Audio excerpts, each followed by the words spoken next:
ఇప్పుడు sexual habits విచ్చలవిడిగా అయిపోయాయి, రిలేషన్షిప్స్ అని, సిచ్యువేషన్షిప్స్ అని. అంటే ఒక పర్టికులర్గా సెక్స్ అంటే ఒక వాల్యూ లేకుండా వెళ్ళిపోయింది. చాలామందికి ఎక్స్ట్రీమ్ ఫార్మ్ ఆఫ్ లవ్ అనేది అప్పట్లో మనం అనుకుంటాము, బట్ ఇప్పుడు అలా లేదు. అయితే దానివల్ల చాలా ఎస్టీడీస్ అంటే సెక్షువల్లీ ట్రాన్స్మిటెడ్ డిసీజెస్ వస్తున్నాయి. వాటిని ట్రీట్ చేయాలి అంటే చాలామంది గైనకాలజిస్ట్ దగ్గరికి వెళ్తున్నారు, డెర్మటాలజిస్టులు కూడా ట్రీట్ చేస్తారు అనేది తెలియదు ఎవరికి. అసలు ఏంటి మ్యామ్ అంటే యాక్చువల్గా మా డిగ్రీలోనే డర్మటాలజీ, వెనేరియాలజీ, లెప్రాలజీ. ఓకే, లెప్రసీ ఒకప్పుడు లెప్రసీ చాలా ర్యాంపెంట్గా ఉండేది, ఇప్పుడు చాలా కంట్రోల్ అయింది, బట్ అది కూడా మేమే ట్రీట్మెంట్ చేస్తాం. వెనేరియాలజీ అంటే సెక్స్కి సంబంధించింది. అయితే నాట్ ఫర్ ఎరెక్టైల్ డిస్ఫంక్షన్స్ కాకుండా అది కూడా కొంతమంది సెక్స్ స్పెషలిస్ట్ మా డర్మటాలజిస్ట్లే ఉన్నారు. Okay, but they are confine to this only. Whereas STDs ఇది స్కిన్నే, అక్కడ ఉన్నది స్కిన్నే. సో అక్కడ స్కిన్ మీద ఏ ప్రాబ్లం వచ్చినా ఓకే, చాలా మంది తెలియక మెయిన్గా గ్రాయిన్ ఏరియాలో ఫీమేల్స్కి వస్తేనేమో గ్రాయిన్ ఏరియాలో గైనకాలజిస్ట్కి వెళ్ళిపోతారు.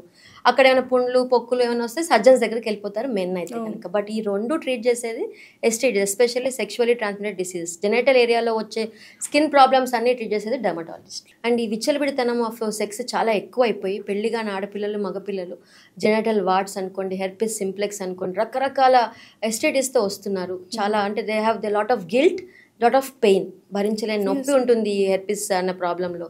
సో ఇలా వచ్చినప్పుడు వాళ్ళని ఎడ్యుకేట్ చేసి ఈ అన్ప్రొటెక్టెడ్ సెక్స్ తగ్గించమని, అన్వాంటెడ్ అంటే లైక్ ఈ విచ్చలవిడితనం తగ్గించి నేను కొంచెమందిని బాగా మందలించిన రోజులు కూడా ఉన్నాయి. జెనిటల్ ఏరియా బాగా ఇచ్చింగ్ ఉంది, ఓకే, డిఫరెంట్ కలర్ మారింది, ఓకే, అక్కడ సాగ్ అయిపోయింది. ఇవన్నీ ఎవరు చూస్తారు?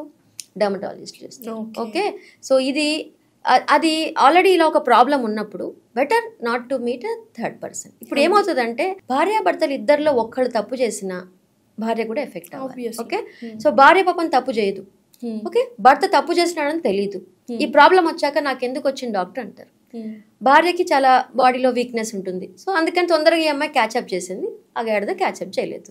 సో ఆయన క్యారియర్ అయ్యాడు ఇంకొక పర్సన్ నుంచి ఇంకో పర్సన్. సో అప్పుడు ఏం చేస్తా, ఈ అమ్మాయి బాధపడుతుంది, నాకు ఎందుకు ఈ ప్రాబ్లం వచ్చింది, నాకు ఎందుకు నేను ఎక్కడ తిరగలేదు, గిల్ట్ ఫీల్ అవుతుంటుంది. ఇంకా మెల్లగా ఆమెను బయటికి పంపించి హస్బెండ్ని పిలిపించి పిచ్చి తిట్లు తిట్టి నేనైతే అసలు ఏంటి ఆ అమ్మాయి ఎంత హార్ట్ ఫీల్ అవుతుంది, నువ్వు తిరుగుతావు అని కూడా నేను చెప్పలేకపోతున్నా, నీ వల్ల వచ్చిందని చెప్పలేకపోతున్నా నేను అని చెప్పి వాళ్ళని చాలా బాగా కౌన్సిల్ చేసి వాళ్ళు కొంతమంది సారీ ఫీల్ అవుతారు, కొంతమంది థిక్ స్కిన్ పీపుల్ ఉంటారు, ఎవరిని మార్చగలుగుతాం లాస్యా, ఓకే, పక్కనున్న భార్యని మీరు చేస్తారు అంతే కదా.